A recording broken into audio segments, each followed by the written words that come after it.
Thank you, Lois. That's quite an introduction.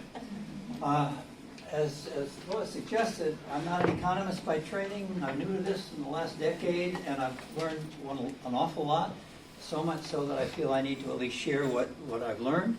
I continue to learn about this area, and I hope today this will be a conversation, because we keep learning that the monetary system is not easy to understand, and its implications are vast in terms of how it impinges on other things that we value in terms of our shared commitment to a real democracy. So I'm going to see. I have a few things on that back table that you can pick up at the end to carry on. I hope to be able to package this and what I'm going to tell you in about maybe 35-40 minutes, so we have some time for discussion and conversation, questions, and so on, because that's the way we all learn together. Okay, so Yeah. okay. So this is basically my plan of the next few minutes. We're going to talk about what the current monetary system is, its operation, its consequences. We're going to talk about one viable alternative, which is sovereign money. Then I'm going to turn to the specific question here of the cost of Green New Deal and the other government programs and funding proposals that include monetary reform and some other things as well. So let me start in this way to remind you that money is being created all the time. So the money supply this year is greater than the money supply last year by a considerable amount, namely by about $600 billion. So clearly almost two-thirds of $1 trillion. When I did this slide, it was 3/4. It bounces around a little bit. What you can see, the money supply essentially increases with this approximation to an exponential curve rising. Yes? John, What's the when you first face date? the screen, it's very hard to hear you back here. Gotcha. When you talk to the screen instead of to us. Gotcha. Okay. Thank you, Carla. Yeah. And John, what's the unit on the side? These units are billions of dollars. So this is the money supply as a function of time. So these units are going from 1985 here up to 2015 and actually up to 2019. Okay? Yeah.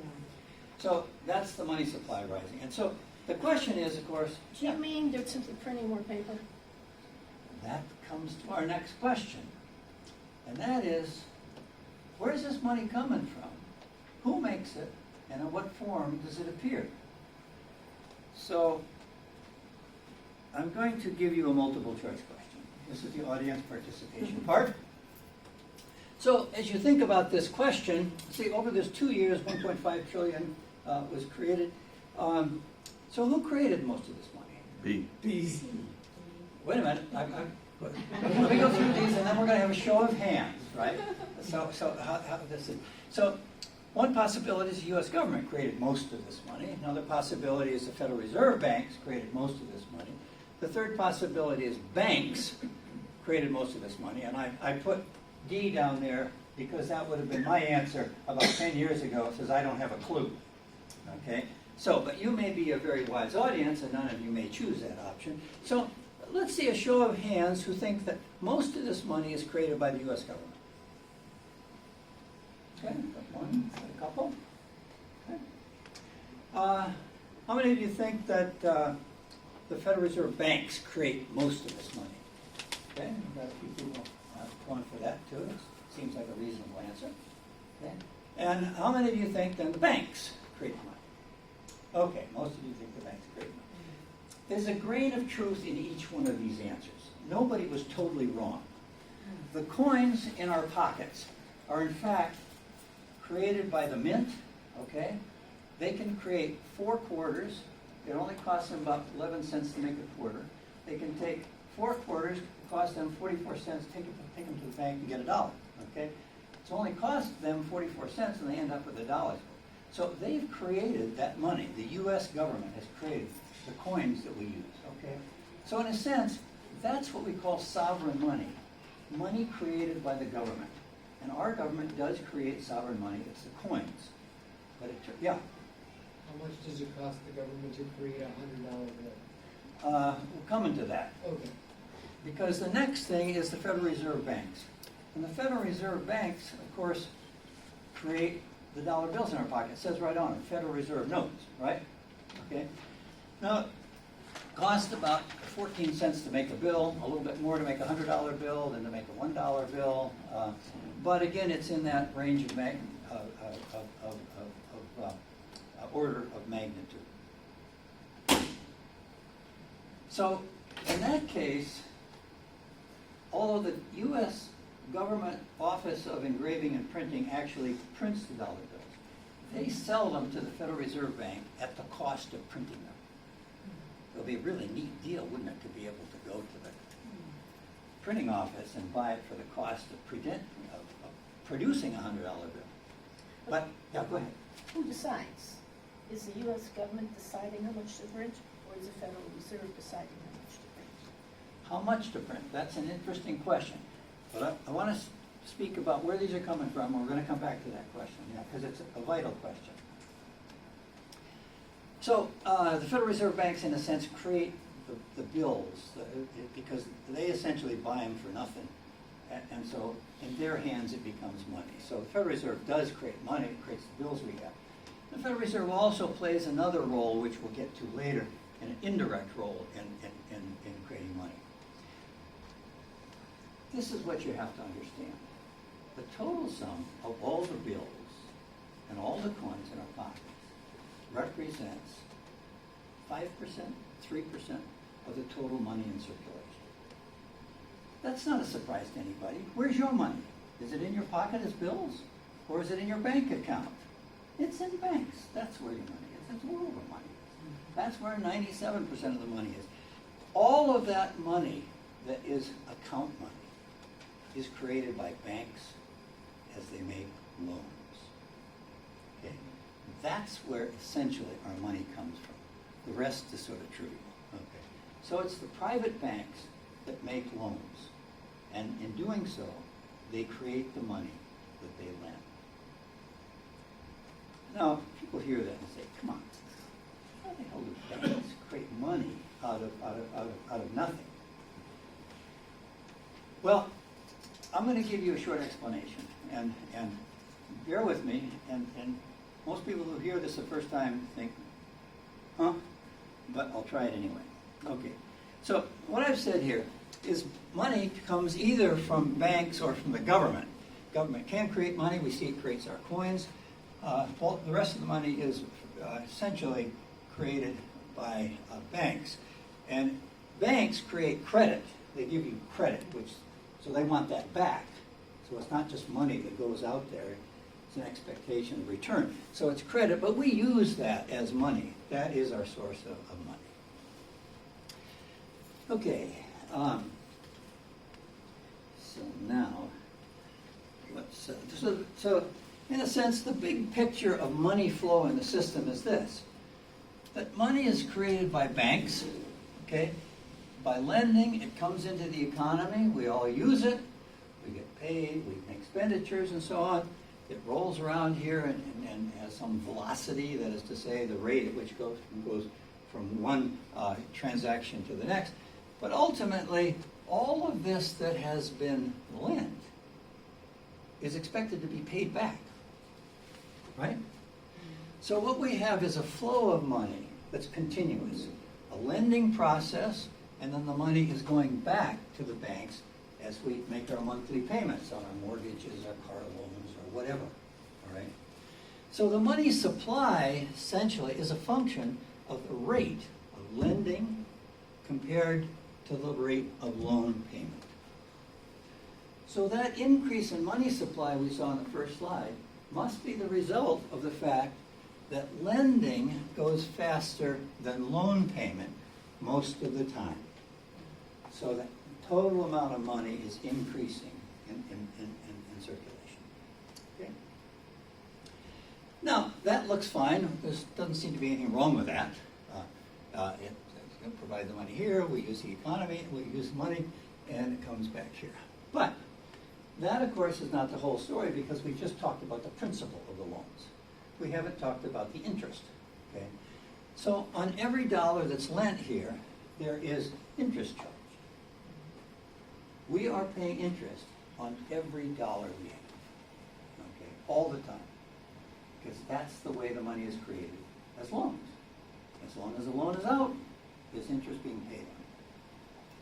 So in addition to these payments going back here of the principal, which of course has to equal this over the long run, we have this money being sucked off into the financial sector, into the banks, by the process of interest payments.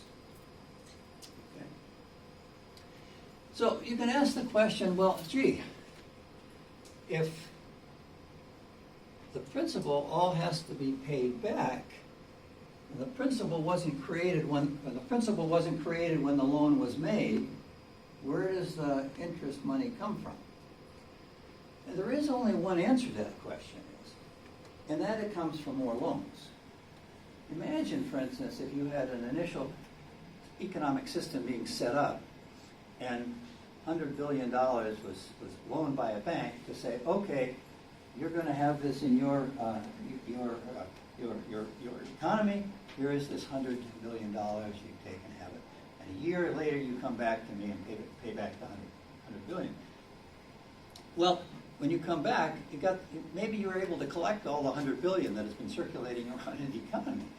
Tough job, but maybe you could do that, and you go back to the bank and say, here it is. And the banker said, oh, but I want 10% more because we had an agreement of 10%. Where is he going to get it? There is only one source.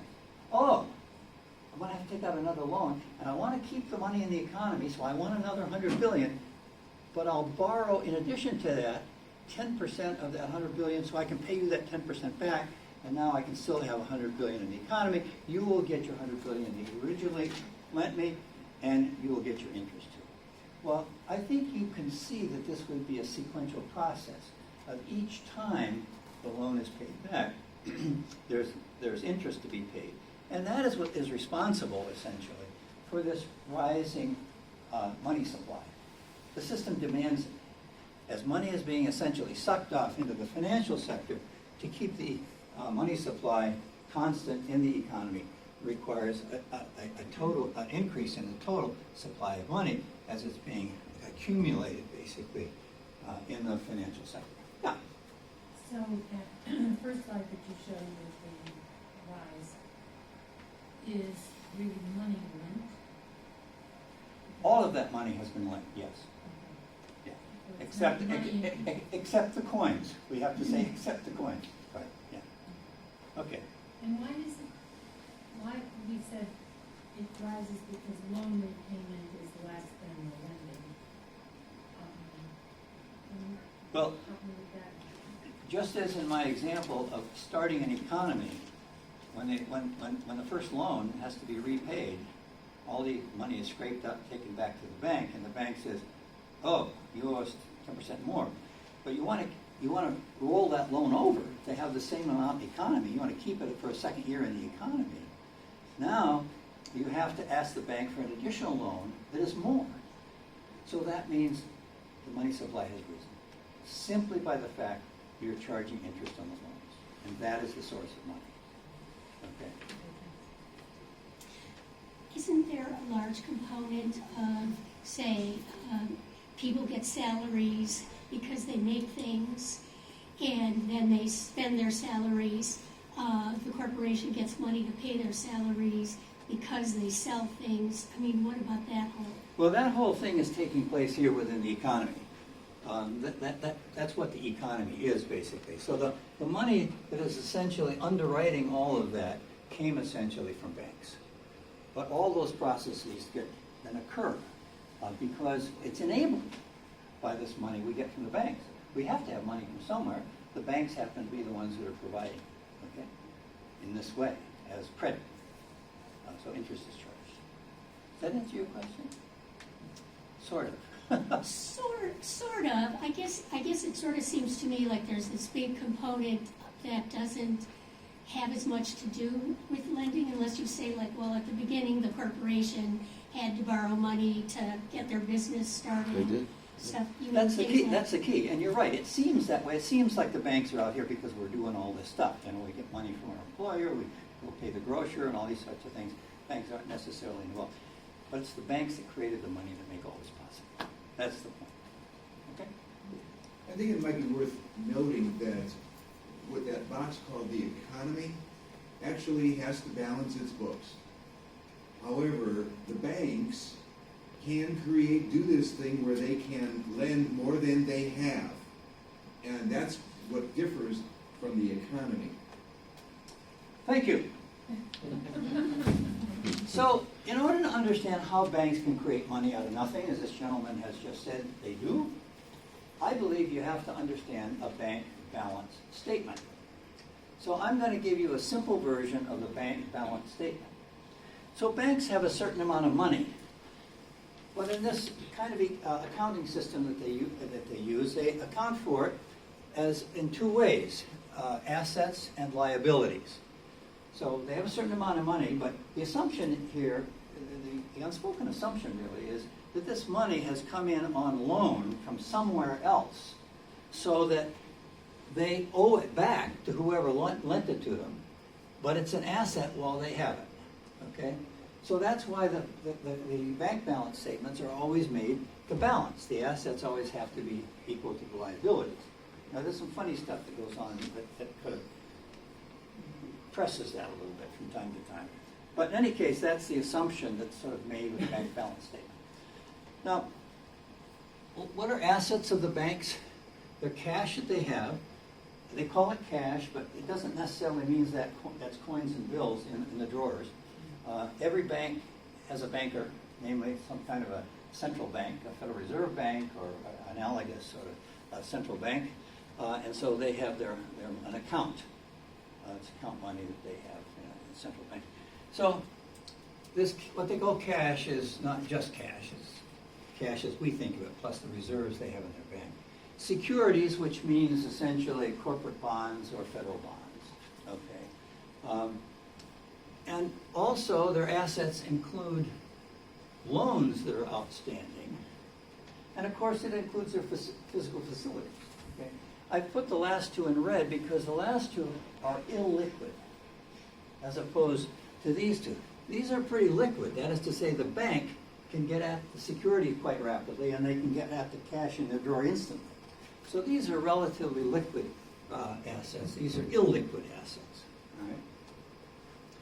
Now on the liability side, basically what they have is two categories, and I put these both in blue and I haven't separated anything out here, but they're either deposits or they're what's called capital, or another word for that is equity, what investors have invested into the bank. They own stock. Okay. So this is a source of money, and that's a liability for the bank because these investors are going to want their money back sometime, so that's a liability. And that has gone in. Of course, all the stuff that has come in from either deposits or capital, that's also the stuff now they have in assets. It's the same money. Okay. Now, the question is, what happens when a bank makes a loan?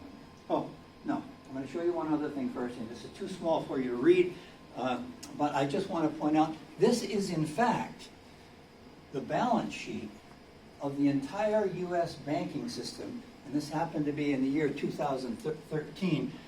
It's available for every year, but I've never seen it collated in this nice handy way except in this figure.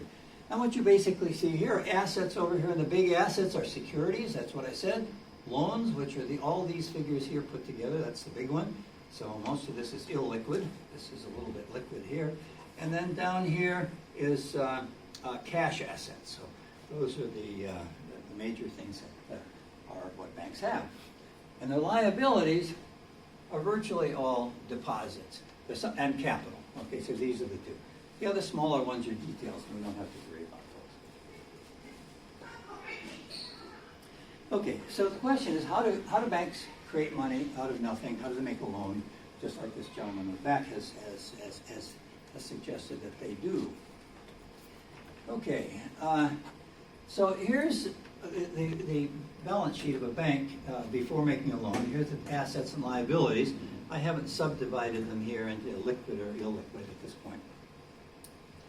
So what the bank does when you go in to get a loan is the bank says, okay, we'll give you this loan, which means we will have this new asset, and we will set up an account for you that you can use, and that's the liability.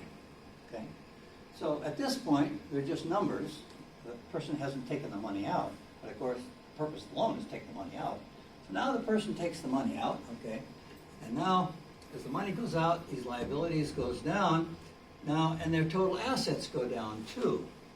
And they go down to what they were before the loan was made. So the total, the totals here, in terms of total assets, you can see, have not changed despite the fact that money has gone into the economy. Okay?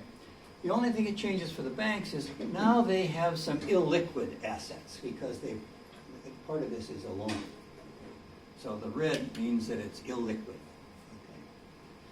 So this is essentially the step in money creation, and then this money here that's gone out, eventually, let's say it goes to buy a house. Well, the seller of the house is going to take that money, deposit it in his or her bank account, and so some other bank is going to receive a deposit of that amount. So here's this other bank now, before, and now it gets this deposit in, and essentially its balances go up, its assets go up, its liabilities go up. Okay, so the total amount that the bank has gone up. So the sum total of the money, and this is basically the way the money supply is counted to a first approximation. Again, it gets messy in its details. But it's how much is in bank accounts, because the rest is pretty small and trivial. So all you have to do is add up these deposits, or this column, they're both the same, but they always speak of adding up the deposits in all the banks. And now what we have is an increase in the total deposits of these two banks by the amount of the loan. And you can see this in the next figure, which is more complicated. And this figure is taken from a paper published in the quarterly bulletin of the Bank of England by a couple of people associated with Bank of England who a few years ago published this paper sort of in open confession that banks really do create money out of nothing. And basically what is here is just what I have showed you. Here's the buyer's bank, here's the seller's bank for such thing as a purchase of a mortgage. And what you see is the two banks are represented as equal here to begin with reserves and currency and deposits and so on. Here's the new loan that's created by the buyer's bank. The buyer is going to take the loan out in order to buy the house. And now that money is going to be transferred from this bank to this bank, and that's what you see. It's been transferred to this other bank over here. And now note that the sum total of deposits here after the loan compared to before the loan has increased essentially by the amount of the loan. So this is the stepwise process of how banks create money, and it's basically how all of our money is created. Okay. Now, the question is, what are the consequences of the current bank money system? Well, I think that what can be said is the following. One of the things you saw from that big picture of how the money flow goes is we have constantly interest flowing into the financial sector. This process is the fundamental step in the transfer of wealth from the many to the few. It's the transfer of wealth that occurs via interest on every dollar in circulation all of the time. Okay? So this is a major step of the concentration of wealth within the financial sector. And everybody knows that the financial sector has just done very well, while the rest of the people have sort of struggled. Okay? Secondly, what it means is because the government is not creating money, it has all been essentially the process has been outsourced to the banks. So the government finds itself in austerity at every level, constantly raising the question, oh, can we afford that? That's because they've given away the ability to create money to the private sector, to the banks. Furthermore, it's responsible for all of the instability that's intrinsic to our system. That is to say, when times are good, banks are eager to loan because that's the way they make money, roll from all this interest. They want to increase their lending. They're always trying to increase their lending. Look at the billboards. Okay? So, and when times are good, people are willing to borrow because times look good. I think I'll have a job. I think I'll be able to pay off this loan. So, yeah, let's do it. And so the lending goes up, and the money supply goes up, and things look just fine. Then something funny happens, like maybe we made us a lot of bad loans in the housing market, like in 2000, before 2008. And what happens is now these loans start to default, and banks say, oh, geez, we got a solvency problem. And now they get a little scary about making more loans. People start saying, man, I can't, things are looking bad. I don't want to take any more loans out. So now what happens is the money supply drops, and that's what happens in every depression and every recession. We get a decrease in the money supply. Okay? So this boom and bust is a result of this optimism, what happens when things are good, and then the pessimism. And all of that is driving the rate of lending. It's this oscillations in the rate of lending which gives rise to the booms and the busts. Ultimately, because the system, as I've described to you, depends on constantly increasing the money supply that's flowing into the economic sector, what that demands is growth of the entire economy to uphold that whole process. So this is a process that demands growth. And I think you all know, deep in your hearts, even though it's hard to think about, the earth cannot sustain an economy that grows continually. So we need an economic system, a monetary system that can accommodate not only growth, which is good and is needed in certain areas of the economy, but can also accommodate a no-growth economy or even a negative growth economy without going into these enormous catastrophes of boom and bust. That's a question. Yeah. Yeah, maybe this is off topic, but I think it is related. Right now we got this, President Trump doing this balancing act where he says, oh, the economy's really doing great. And then over here, Federal Reserve, you got to cut interest rates. Is there some relationship to this where you get concentration of wealth? We're looking for speculative investments. And that's kind of putting gas on the fire in this. Well, there's so many inconsistencies with the Trump administration, Well, and this is one of those. It doesn't really make sense. I fully agree with you. So let's hold that again. We want to explore that a little bit later after we get through the fundamentals. But it's a perfectly reasonable question. Right. So the other thing, where you have concentration of wealth, you have concentration of power. You cannot have a democracy in which all the wealth ends up accumulating in few hands. And this process of the monetary system is the underlying driving factor. It's not the only factor. There are other factors in the economy, the general economy of which you have spoken, that concentrates wealth. When companies have an opportunity to really soak their consumers for things that the consumers really need, and yet they're the only supplier, the prices tend to go up. So these kinds of things also are involved. But I would argue that the most fundamental step in the entire concentration of wealth process is with the creation of money itself. Okay? Furthermore, what it means that the government is not creating money means that the government is going into debt. And what that means is the government is paying interest on debt. What that means is you and I, as taxpayers, are paying the interest to people wealthy enough to lend money to the government. So this too is another stream of money from the many to the few that is on top of this business of the very creation of money itself. So we have two essentially processes, both of which are concentrating money in the hands of the few. Okay? All right. So that's the money system as it exists. Let me stop there and just ask, because before I go on to an alternative, and ask if there are any questions that say anything. Does this make sense? Yeah.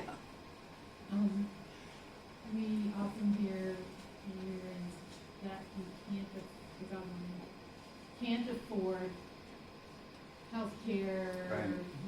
can't afford school, you know, can't support social, Right. programs.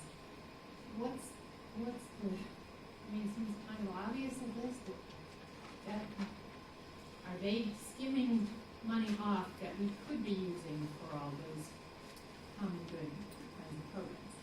Well, the monetary system itself is skimming money to make increase the wealth of the financial sector. That's true, okay, and giving essentially control through the accumulation of wealth and its associated power of basically all the political processes that exist. You know, I mean, the government could choose to spend money on schools instead of the latest bomber. You know, all those things are fiscal issues that the government is deciding. The point is this. The point is the government has given away a major source of revenue. It has given away the ability to create money. It hasn't always been this way throughout history. It has been this way a lot of the time because the bankers throughout history have always been powerful. During the Civil War, Lincoln went to the Wall Street and said, I need to borrow money to carry out this war. The bank said, who were kind of in the same sort of global clique of bankers with the British bankers, said, who weren't too keen on the North winning the war to begin with, said, sure, well, we'll lend you the money. And one bank said 24% interest annually. The other said 36% annually. He said, no way. And he was a wise man. He turned and went and said, no way. And as Congress then at that time said, look, we got to do something. We got to have money. We got to create the money ourselves. You know, it says in the Constitution, the Congress can coin money. That's what it says. So they did.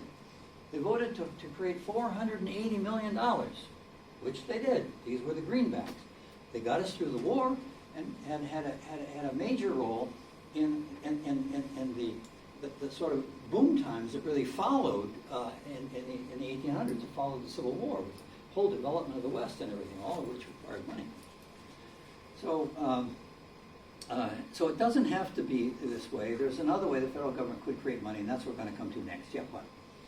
Government also gets stuck with all the things that don't make money. All of the public services and the fixing the roads, all the things that the private economy doesn't want to do because it doesn't make a profit. So they get stuck with that. The banks obviously are a lot more interested in giving loans to places where you know they need big money but they can repay it. Right. And that would mostly be places that make things or provide services that people want. Right. So. Right, exactly. Yeah. So in any case, yeah. I talked to somebody who worked for the Federal Reserve, and I asked him if the Federal Reserve gave money to the banks to fund the Green New Deal, that the interest that would be paid back to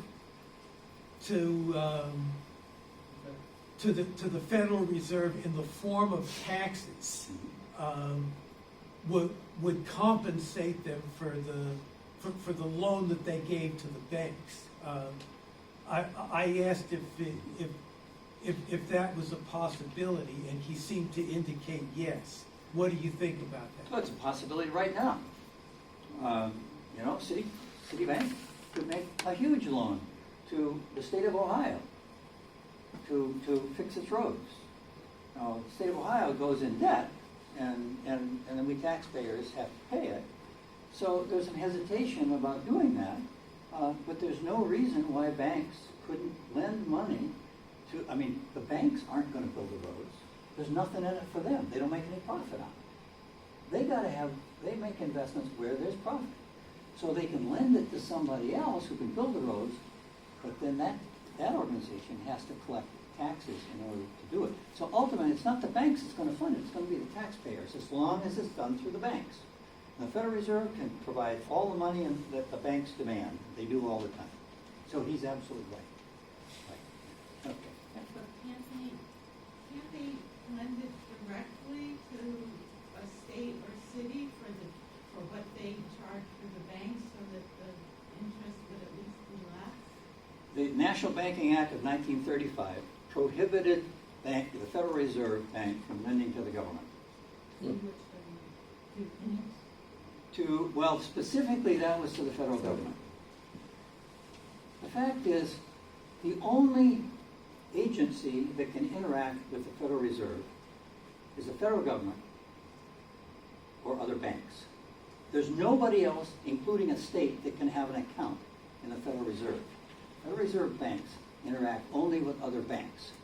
So the answer is no, it cannot be done. It cannot be done at the federal level, and it cannot be done at any other governmental level. The Federal Reserve cannot intervene directly in that way. It can only do it through banks, as was suggested here. Okay? Yeah. In the current system that you're describing, where do credit unions and state or community-owned banks fit in? Yeah, this is a good question about public banking, for instance, because it's a big public banking movement at the present time. And let me just give a short answer to that. I mean, I'm a credit union member. I'm a big credit union fan. I like local banking. Banking is absolutely important for all of our economy.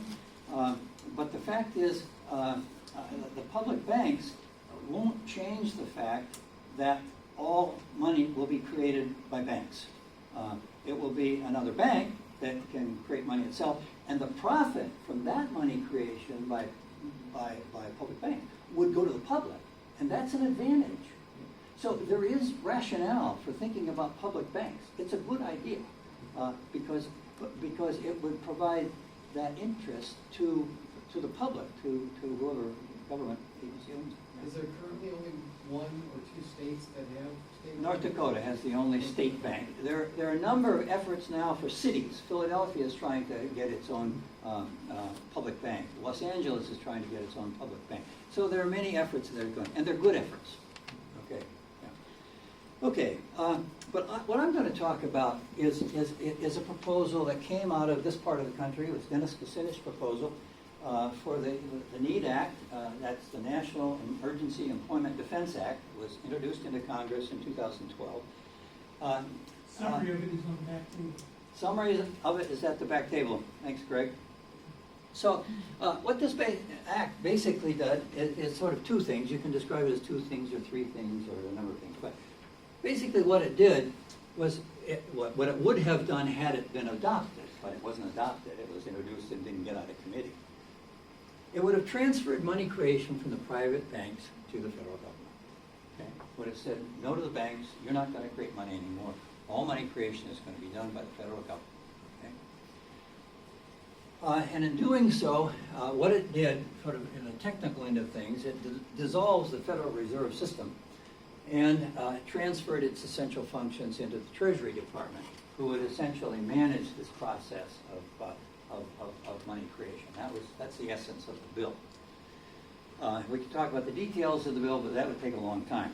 Although it's a short bill and you can read it, and it's fairly clear. And there is a document back there, this one that says Guide to the NEED Act.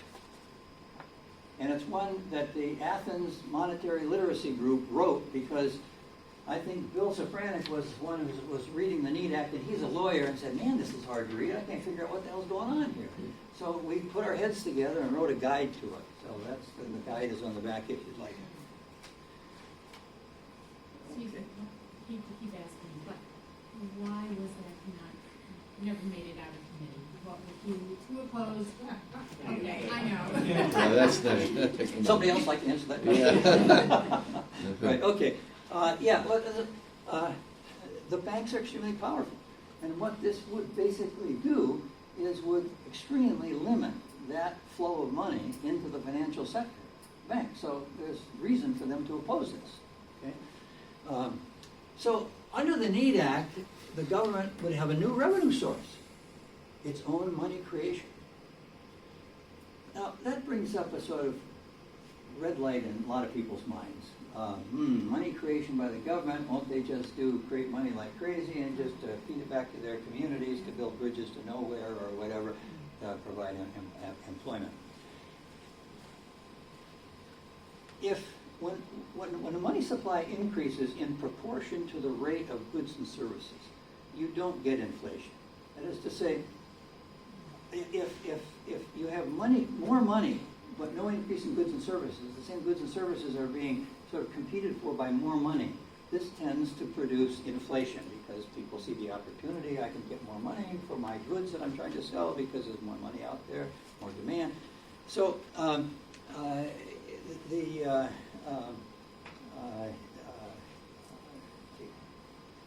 lost my train of thought here for a moment. I'm sorry. But let me go back to saying that it's a legitimate concern. Inflation is always a legitimate concern. But it's less legitimate. It's less of a concern than those who would say, "Oh, government is just going to make a mess of things with inflation." Historically, government has done very well. The U.S. government, with the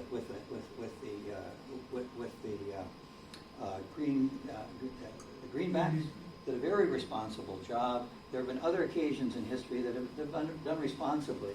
If you actually give government the resources it needs to do what it would like to do, it's conceivable that it could act responsibly. It does act responsibly in some ways. We all know that. We like our Social Security system. We also like a whole host of systems that government does for us. So government would have a new revenue source. What the NEED Act says is 25% of that new revenue each year is going to the states on a per capita basis. So depending on the number of people in Ohio, that's the fraction, determines a fraction of this amount of money that Ohio will get for this. And Ohio then can use it for its own things, at the local level, the state level, school systems, whatever, because that's the kind of things that state governments provide. Okay? Creating its own money allows the federal government to pay off the federal debt as it becomes due, meaning we don't have to pay all that interest to the people lending money to the government, which is mostly banks, foreign banks, Federal Reserve banks, and commercial banks. Those are the three biggies in terms of lending to the government. There are other things like our pension programs do too, but it's much smaller.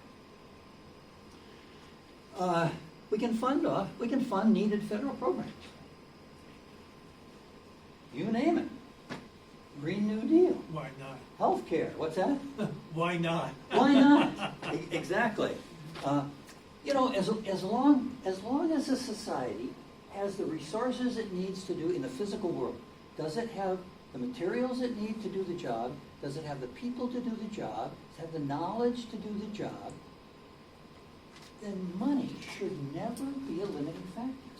The purpose of money should be to facilitate doing what we can do up to our full potential as a people. The idea that we can't do something as people because we can't afford it is utterly absurd. Okay? And we have let the money system be taken away from us as a population and given it to a private sector, and now we find ourselves in this business and we can't afford it in the public sector. That's why we need monetary reform, to change the way money is made. We could provide a direct citizen's dividend. This is what the conservatives would like, and there are conservatives that are open to this kind of proposal. But they want to see it to go to the individual and let the individuals do with it what they want. And there's some merit to that argument, but I think most of us would think there are some things we want done socially as well, like health care, roads, infrastructure, and so on. It can maintain a money supply so as to minimize and ultimately eliminate inflation. We can talk about the details of that, but let's not. It can adapt to increases or decreases within the economy without the threat of recession or depression, so the stability and the thing. So the NEED Act could do all of those things. Okay.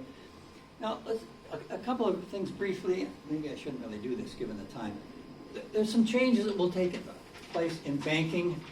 Banks will now become what we all think they do now. We think they simply take money in and then lend it out. We don't think that they create money all the time, but they do. Okay. Banks will become what we think they do. They will simply take money in and lend it out. Okay. That's intermediation. Okay, that's what banks will do. They'll still maintain the payment systems that we have so that our checking accounts will still work. But those checking accounts now will no longer be liabilities of the bank. Those will be liabilities of the federal government. So if the bank goes bust because of bad investments, doesn't make any difference. It's not their money. You'll still get it. You'll simply transfer it to another bank that's still operating well, because it will be essentially held in a central bank, or what is the equivalent of the central bank. And banks will no longer be bailed out if they fail. They will have to take the full risk. And right now, they have this golden thing. You know, they don't have to worry about our deposits because the federal government insures them, so whatever they do at the beginning of the year, the federal government will bail them out. The federal government bailed them out when Wall Street banks crashed. This is what's called moral hazard. When you make an investment with no risk. And that's what the banks have, just gold. Yeah. When we talk about banks, are we really talking about the entire finance sector, insurance, real estate? You know, the lines have become so blurred. Oh, yeah, it actually has. And, you know, it's all well to criticize the financial sector. We're all a part of it. And insurance companies are part of it. And insurance companies are now banks serving as banks because everybody wants to be a banker because banking is the most lucrative business in the world. Universities are banks. Exactly. How about hospital systems? Hospital systems. General Motors, GMAC, they got quickly into banking because they knew, oh, that's where the money is, not selling of cars. Everybody wants to be a bank. Yeah. So anyway, there's some constraints that are going to come out of this, and we could go through that in more detail, and it's interesting, but there's not time to talk about that now. So now let me just address in a very few minutes, and we're getting close to I should shut up. How to pay for the Green New Deal. Well, I think that this is numbers that you probably have seen already, and I just put them up here in terms of estimated costs, and these are things that I've gleaned, and I'm not taking the most extreme examples of the Republicans or the most optimistic examples of the Democrats, but seem on somewhere in between.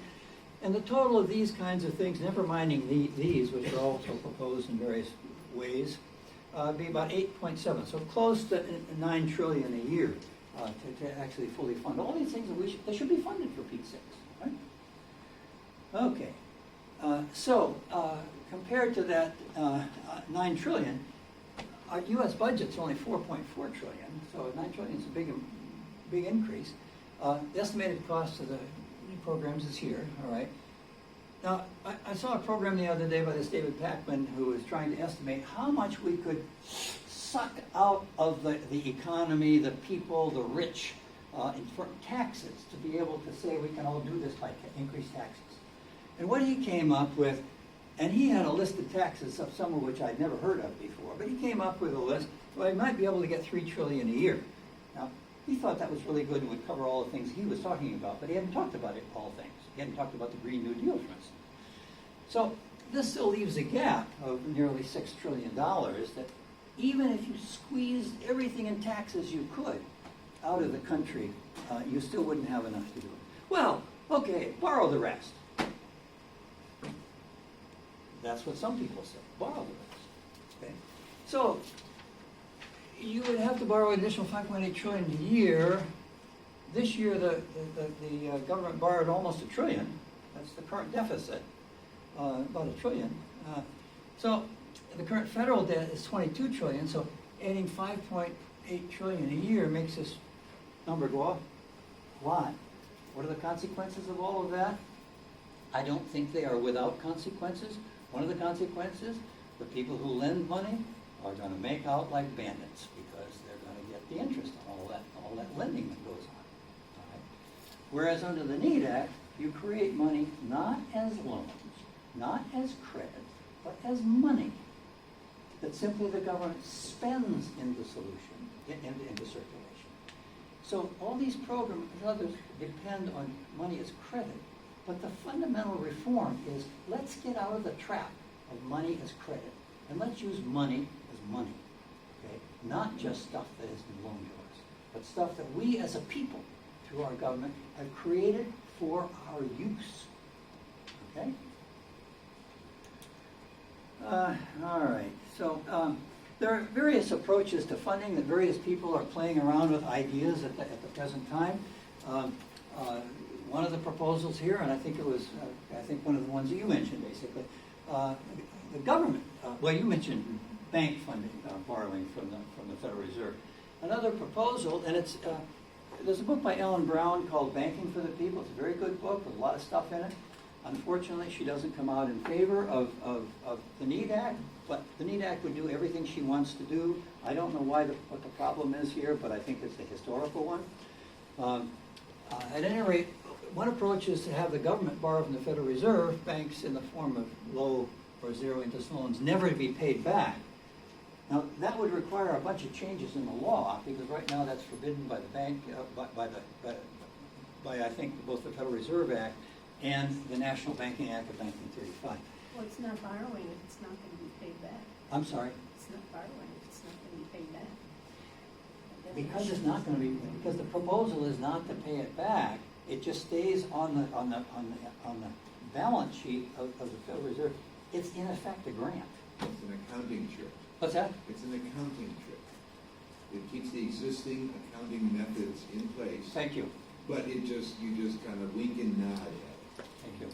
That's exactly right, yeah. Public banking, I've already mentioned that, and public banking is a good idea because essentially it provides the profits of banking to local areas, whether it's a state, a city, or whatever organization makes the public bank, so that's a good idea. And the other is the sovereign money. And these two, 1 and 2, are discussed, I think, in good detail in Ellen Brown's book. She does a good job with that. So these are other approaches to funding that are out there. And I'd just like to conclude this part, and then I'll be happy to stay as long as anybody wants for the questions or other discussion. So my conclusion is now's the time to seek opportunities for a better world during this period of political chaos and fear that seems to surround us. The money system will change. It's going to be forced, a change is going to be forced on it because of the technology of digital money. So even the central banks are talking about change, particularly in Europe. There's a good international movement for monetary reform, and there's some of the central bankers are participating in these conversations. Some things happening in Sweden, and the Swiss had a referendum on this. They had a vote. They had the opportunity to approve the NEAT Act for Switzerland. They got about 100,000 signatures is what the Swiss need to get it on the ballot. They got it on the ballot. It didn't pass, but after all, Switzerland is kind of run by the banks. So not too surprising they didn't make it the first time around. But that effort will not end because of that. And now's the time to be considering the monetary system and its central role in our economy and the possibility of democracy. The monetary system cannot be ignored. So many thanks again to Greg College for getting me on this role. To the American Monetary Institute, where my thinking matured a lot, the Athens Monetary Literacy Group, and Bill's part of that, and to the Alliance for Just Money, that I'm now on the board of that organization. And I have flyers from the back there from that organization, the Alliance for Just Money. They have a superb website with really good references and so on, so any additional information is available there. Let's have some questions. Let's start here. Seems to me the bank, well, I think the banking system is less powerful than the ones in the 1800s. Can you repeat the question? We can't hear that. Can't hear it. The problem is, we ran into trouble with the Big Depression, and our last recession that almost went into the Big Depression because of mishandling of what they were doing. And no one's really addressed why that same thing would not occur with public control, especially given our state of Congress today. Yep. Why would The why assume one would do any better than the other? The short answer They're is humans. the short answer is humans will always have variability. You're always right. So what you have to do is an underlying system that makes it more difficult for humans to screw up. And that's exactly what the monetary reform picture does. It's not addressing regulation and deregulation. Well, one of the things... A deregulation led to a lot of what happened. Oh, absolutely. You're absolutely right. Yeah. There is a role for regulation. The total regulation that will be required under a system where banks have to essentially accept their own risks may be somewhat less. But your question is a legitimate one. And there will have to be regulatory reforms and ways to deal with these things.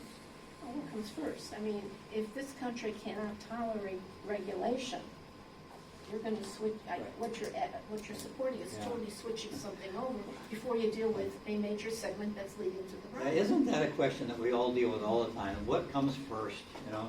Can you have a change in the economic system without a change in the political system? Can you have a change in the political system while the economic system essentially guarantees its power? I think it requires an effort on both sides, and we don't know what's going to give first, but we have to keep the pressure up in both of these areas. Let me make one last comment. The economy is basically a gigantic Ponzi system.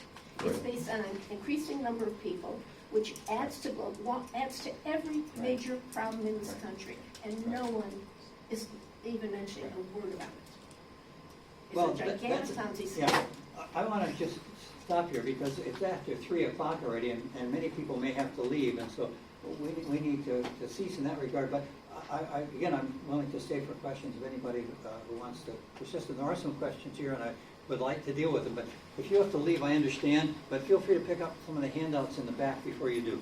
Yeah. Years ago, there was a phenomenal DVD made that I saw called The Money Masters. You're obviously familiar with that. And they did kind of what you're doing, spreading the word. Yeah. And I was stunned at the end of that of how many people had signed on to that from small towns all over the United States, city council members from towns that I think the small towns are more attuned to this almost than we are up here in the bigger cities. And I would advise everybody to watch it. It's real long. You probably have to divide it up. I'm going to rewatch it. It's been a while. What is it? The It's called Money The Masters Money is the name of the Masters. film that he's recommending. Yeah. Right. Okay, good, thanks. Yeah, there was a question right here. Well, first of all, I wanted to give a shout out to the new Coalition for a Green New Deal, which has formed. And so if you're interested in that, we have flyers in the back. Great. The problem I see is timing. And, you know, the Green New Deal, if we're going to save the earth, has to happen pretty fast. And this is so, I agree that we should be talking about this. I wonder though, because the proposal, the resolution for Green New Deal is already so heavy with huge changes that to add this discussion onto it, it's going to be so difficult. So I think we're really in a conundrum of timing and the politics of it. Let's start with agriculture. Yeah, I mean, you make a good Start point. with My own, and different people will come down in different ways on this with full legitimacy. You know? My own feeling on this is if we take a shortcut to funding the Green New Deal, we will have continued to sow the problems that caused the difficulties that we were in. If we get the Green New Deal and it makes the planet survive, that's a good thing, however. So I understand that. I honor your question. My own feeling is that this is an important thing to keep in mind and keep working, and I don't think the two are in competition with one another. They can't be because they both are needed. That's my feeling. Greg, want to respond to that?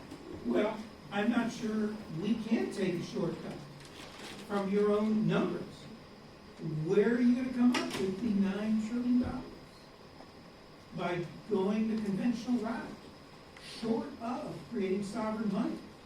Now, the only option to the NEED Act is the MMT approach, modern monetary theory, which is all the way that you often hear people talk about hand in hand with the Green New Deal. The problem with that is it doesn't touch the banking system. Banks will still be able to create money basically out of nothing. And as John has adequately, very well described, the problem with that is that only works if you have a growing economy. Because you can, to come up with the extra income to pay the interest, you got to exploit either labor or nature. You exploited labor pretty well. Exploiting nature is also called plundering. But Greg, what when we were at when the banks created the billions, not that many billions, I forget how many it was, to bail us out of the last recession in 2008. They just created all of that money and, we bailed out the economy at that point with a huge amount of money out of thin air. So I don't know, that's beyond me to understand. That was what they call quantitative easing. Yeah. Right, I mean, if we could do it then, Yeah, I mean, I understand. One thing that's, 1 trillion is one thing, 9 trillion a year is kind of another order of magnitude. But Greg, you wanted to respond to that But the again. point is, you can create 10 trillion, you can create 50 trillion, all right? But the point is that at some point, how that stuff is supposed to be paid back is you have got to exploit the environment, which means you are plundering, you are creating. How do you do that? You've got to either, you've got to convert natural resources into stuff, which creates poison, which creates climate catastrophe. We have to have a no growth, no growth translates into environmental sustainability. And the only way we can do that is you've got to get the banks out of creating money out of thin air. That's the only way to do it. well, but Because then otherwise, the only way you can the get marriage is off gonna crash before that's in gonna happen. unsustainable loans is you've got to exploit the environment. And we can't afford that. Yeah, let's get somebody else in the conversation, then Bill. Okay, I wanted to ask Greg and also if you wanted to speak to how the move to amend clause relates to this issue. If it does, is there a simple way to explain Well, that? how I do it, how I say it is, this system, you want to talk about privatization of things in our society. Roads, sewer systems, airports, that's peanuts. Education, healthcare, peanuts compared to privatizing or corporatizing the money system. Which we've already done. That's which has gone on for a long time.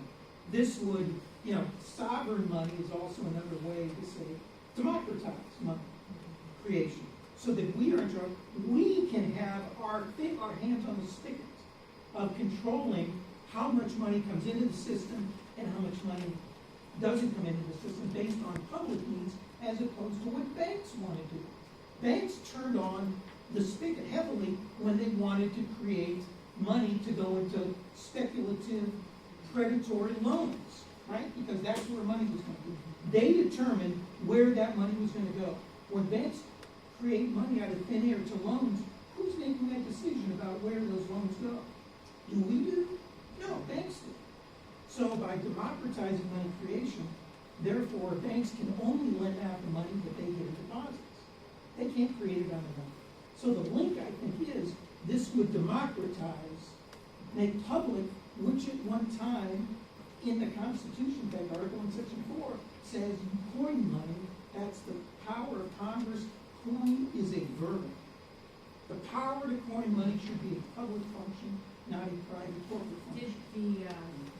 Did the corporate personhood play into the making of the? Not really. No. And the 28th Amendment wouldn't on its own probably do that. Well, it would reduce the ability of banks to have political influence. How would you respond to people who will say that democratizing the money system so that the supply is based on public needs is socialism? Everything's socialism with them. Everything good is social? How would you respond to Right, people? yeah, go ahead. I have something to say to that. Okay, I think So- Bill wanted to say something too. Oh, excuse me. no, go ahead. Why don't you respond, then we'll get to Bill. Go ahead. So the need, the comment about creating the money that is needed for the economy is a overall umbrella statement. There are constraints to how much money can or should be created.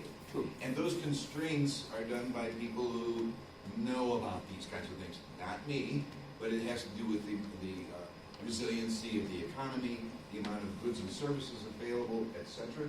So it's not Or that can be made available through more money. That's correct, but there are inherent constraints on the amount of money that should be created at any one time. And Greg, you might actually know more about that constraint thing, because I know MMT has talked about the constraints that are. Or resource limited, not dollar limited, Right. is the simple way to put that. Let me get Bill in here, and then we got a comment from over here. John, there were a couple of the comments were directed to a perceived political impossibility of this. And, we got the chair of the third smallest county in Ohio Democratic chair of the third smallest county in Ohio to say, hey, I'm on board. So if you can get, a rural Democratic county chair to say, let's do it, I don't think it's impossible. So I just wanted to hand this out. Go ahead. Okay, let's see, where were we coming? I think it was right here. Well, the whole question about socialism, and people bring that up, it's such an infantile conversation.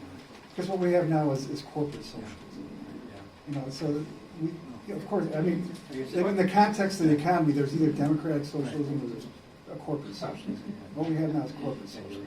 Or just ask somebody, you'd like to get rid of Social Security, would you? Yeah. Okay, here and then here? I'm just kind of bumbling around with this stuff, so. It's hard.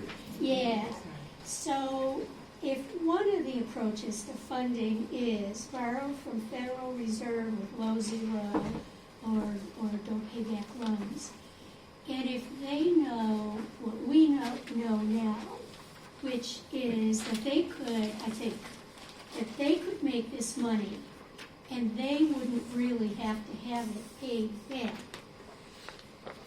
If they were made, maybe there are some now, but if there was any chance of convincing them that at least in the short run, they have a real interest in taking some money, and I guess because of that National Bank Act, they can't put it through banks. Well, they can't put it through bank, they can't put it directly to the government.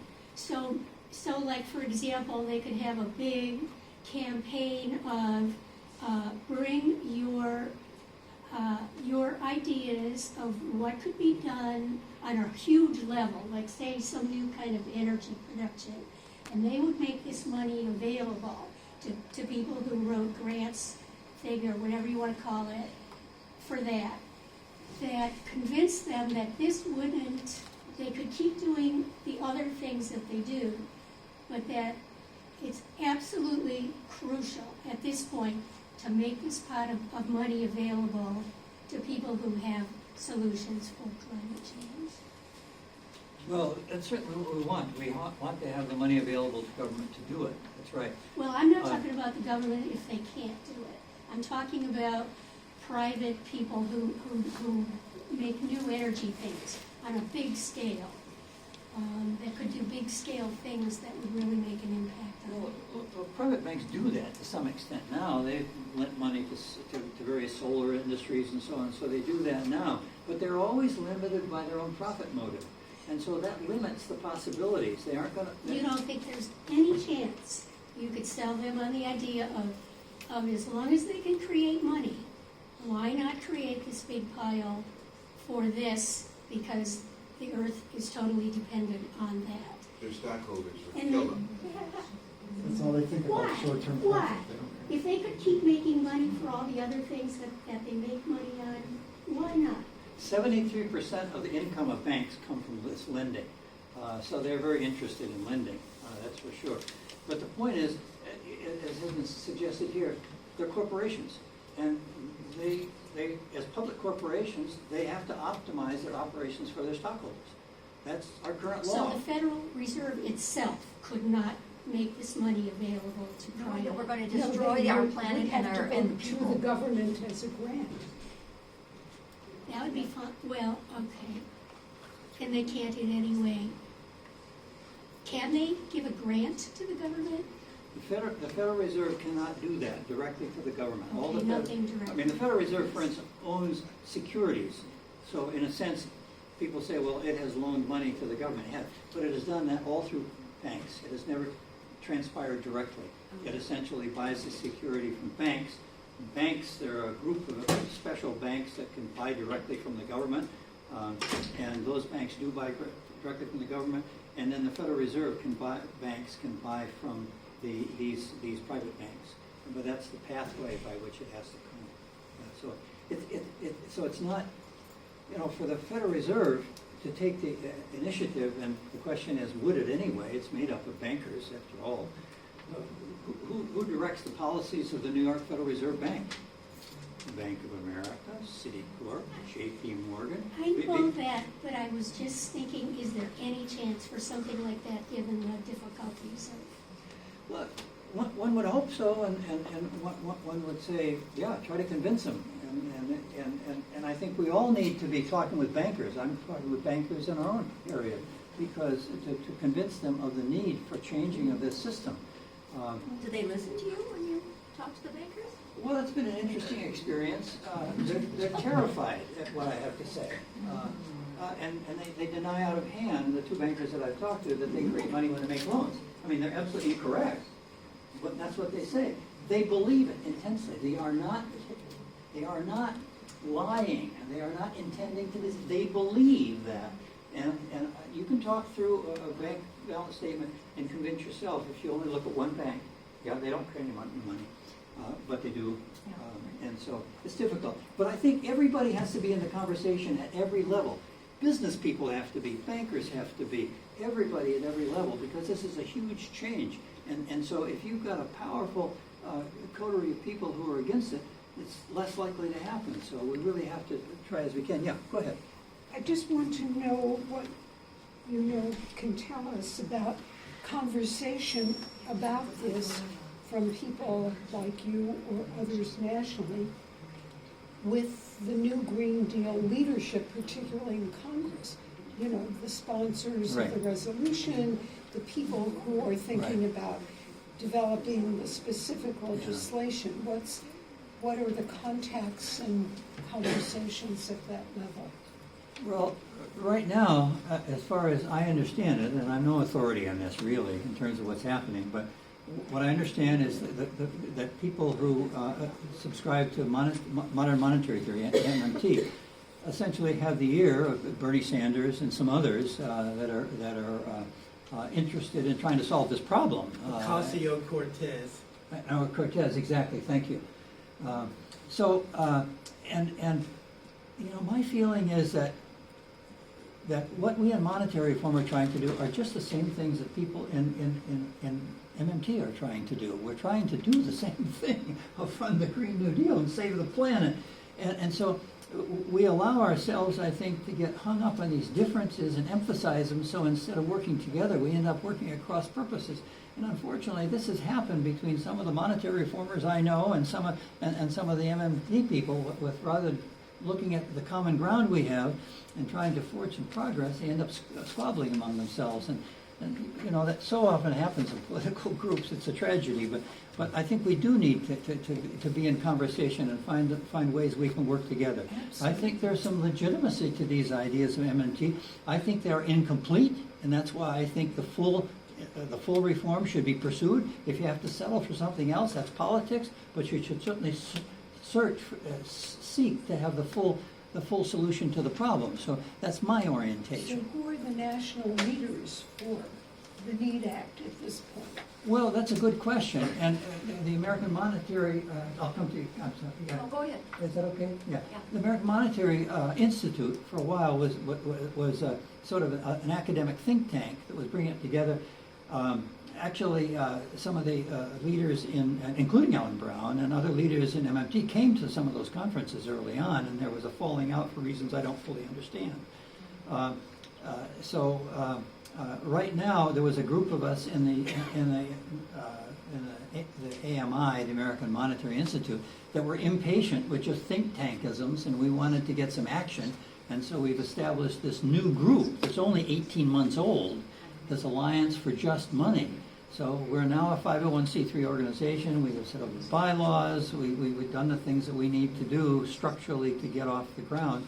And now our effort is to try to contact people in the political world, and as Bill has suggested, at every level. And we'd like to have people who are interested in this start communicating with your representatives, saying, look, this money issue and how we're going to deal with this is a real issue. And there are a number of proposals that are out there that need to be examined carefully. So I think we all we can all participate in trying to Do you get have that. a flyer about this? The Alliance flyer is back there, right? Yeah, it's a trifold. Carl has to make an announcement. I need to make an announcement, because I'm gonna take off, but everyone is invited to Len's and my house for social time and refreshments. The address